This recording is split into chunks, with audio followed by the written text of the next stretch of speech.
Take me tonight, take me forever. Time is no worry anymore. Our friendship became my favorite adventure, and 4 years has made me yours. To have and to hold your beautiful soul, forever mine.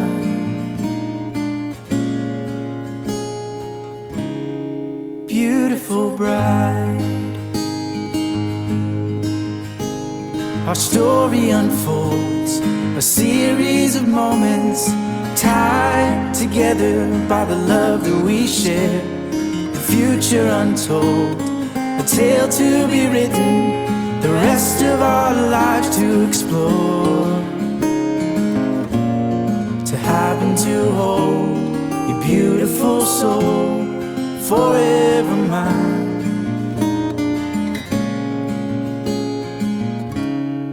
Beautiful bride. And when we grow old, with only our memories, I will still believe.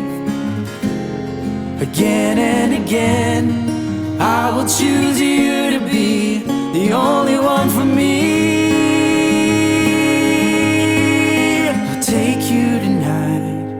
Take you forever. Time is no worry anymore.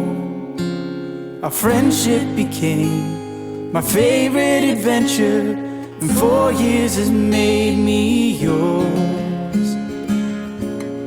To have and to hold your beautiful soul, forever mine.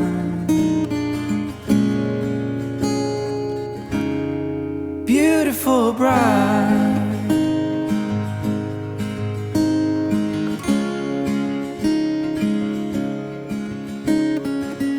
And 4 years has made me yours. To have and to hold your beautiful soul, forever mine.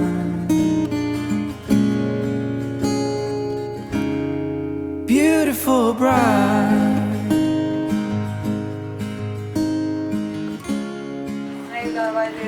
ഞങ്ങളെ ഒന്നിച്ചു കൂട്ടിയ സ്നേഹത്തെ ഓർത്ത് ഞങ്ങൾ അങ്ങേക്ക് നന്ദി പറയുന്നു.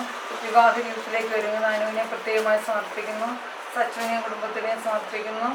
സന്തോഷവും സമാധാനപരമായ ജീവിതം നയിക്കാൻ ഇവരെ അനുഗ്രഹിക്കണമേ. പരിശുദ്ധാത്മാവിൻ്റെ ദാനങ്ങളും വരങ്ങളും നൽകി ഇവരെ അനുഗ്രഹിക്കണമേ.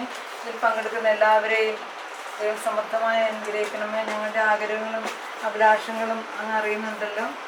ഞങ്ങളെ അനുഗ്രഹിക്കണം.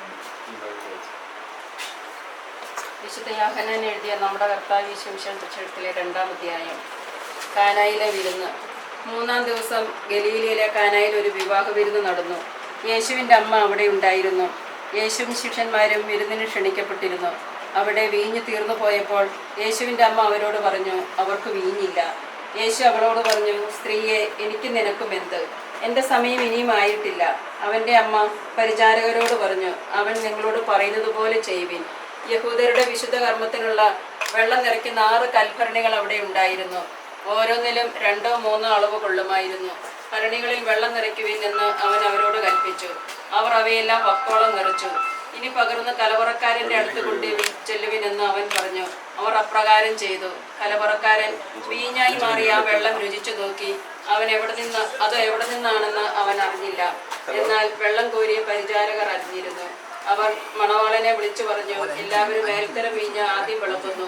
അതിഥികൾക്ക് ലഹരി പിടിച്ചു കഴിയുമ്പോൾ താഴ്ന്നു തരും. എന്നാൽ നീ നല്ല വീഞ്ഞ് ഇതുവരെയും സൂക്ഷിച്ചു വെച്ചുവല്ലോ. യേശു തന്റെ മഹത്വം വെളിപ്പെടുത്തുന്നതിനോട് പ്രവർത്തിച്ച അടയാളങ്ങളുടെ ആരംഭമാണ്.